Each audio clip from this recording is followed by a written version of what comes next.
Hi, this is Kyle again, and if you've been watching these videos completely in order, this is probably about the seventh you've seen. It's the seventh I'm recording, and it's on the subject of documenting your code. And this might not mean anything to you yet. If you haven't done some code already, the only Python code you would have seen so far in this course is pretty much Hello World, right?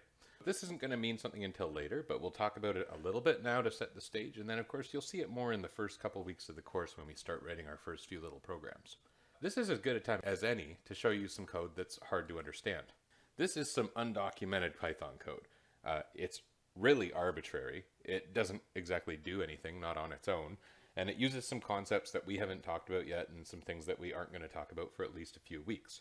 The question is, do you have any idea what this does? A lot of what's here is English words. But that doesn't necessarily make this easy to understand. Now, some of you might understand this, but you probably still don't know exactly what things are doing and what they're referring to. Why is there a 500 there? What do you suppose that 500 means? We don't know. That's because this is undocumented code. Code can be written this way, and it can work. But there's also an option to add comments to code, and that's a bit of English language explanation about what that code does. So here's what this might look like with some documentation. We've added a little bit of commenting to this code. And you see this is in a Python format. The indenting is actually slightly wrong, but other than that, it's pretty good. What you'll notice is some of the lines start with a pound sign or a hashtag or a tiny tic-tac-toe, whatever you call that thing, number symbol.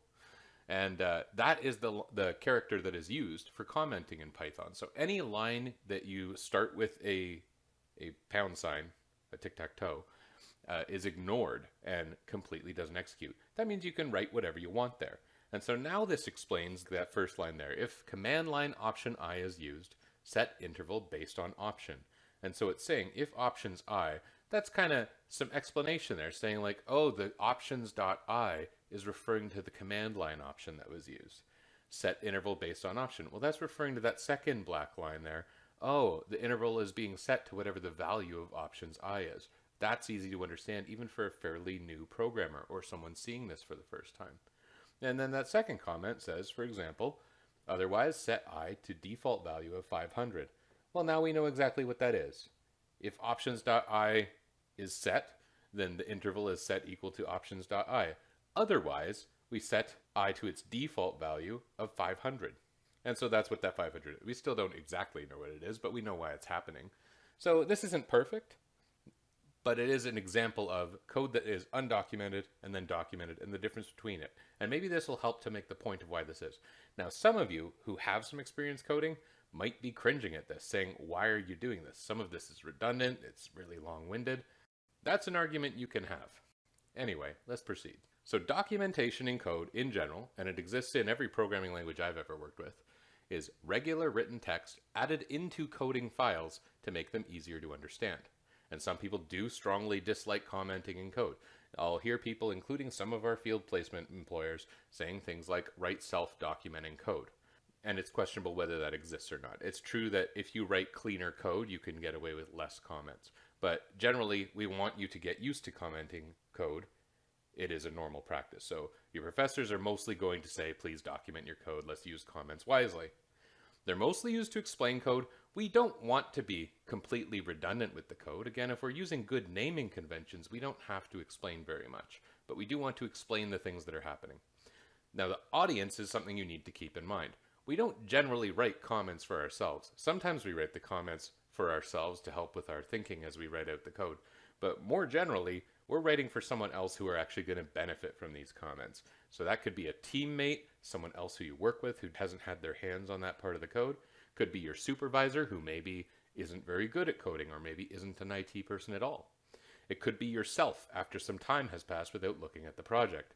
This is actually a very memeable concept where people say, I haven't looked at my code for a while and now I have no idea what it is. And so when you write a comment, it's easier for yourself to digest when you go a few weeks without looking at that code. There are some guidelines for Python comments as part of PEP8, which is something we'll be talking about much later, and that's linked there if you want to have a look now. You don't need to worry about that right now, as we have a video about the style guide later in this series.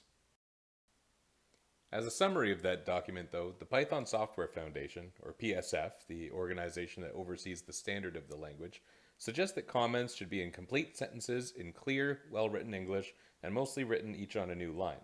There is such a thing as an inline comment where you put that hashtag symbol, that pound sign, after the code at the end of the line. They say to avoid this where possible. If there's a reason to do it, you can do it, but in general it's not considered as easy to read. We're also expected to keep comments up to date as the code changes. Now this isn't strictly discussed as part of PEP 8, but for this course and many other programming courses at Durham College, you're very strongly encouraged to use comment headers.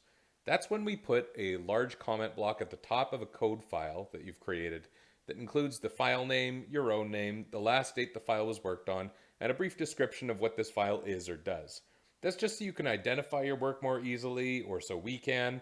It's considered good practice to have a block of information at the top of any code file that just tells you, in brief, what it is.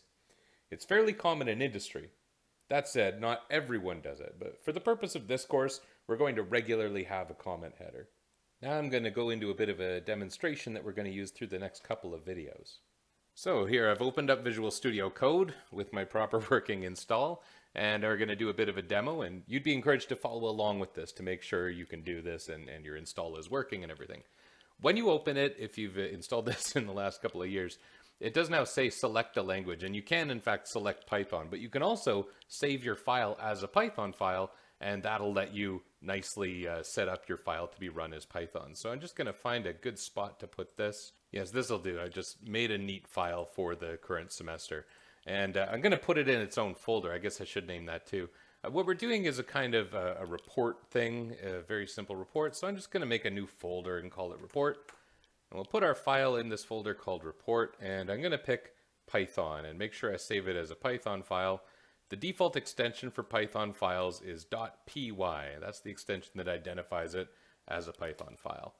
And our style guide actually says that our module names should be in lowercase or lowercase with underscores. So I'm just going to call it report.py in lowercase. And now I've got my file started and it's properly named and everything, and I don't have to worry about that again, which is great. So what is this file? As I said, it's going to be a kind of report. And so I'm just going to say it's called report, I suppose. Yeah, that's fine. And the author is me. And the date I'm working on this, well, it happens to be August 25th, 2022. Don't panic if you're watching this in a few years. We do tend to use our videos for a few years. Our last one's probably lasted like 5 or so. Let's see. What is this going to do? I'm going to do something very simple. Again, this is over the next couple of videos. What this is going to do, it's going to display a hello world message, like the hello world we already did. And then the company name, the number of employees, the fiscal year, and projected gross sales for the year.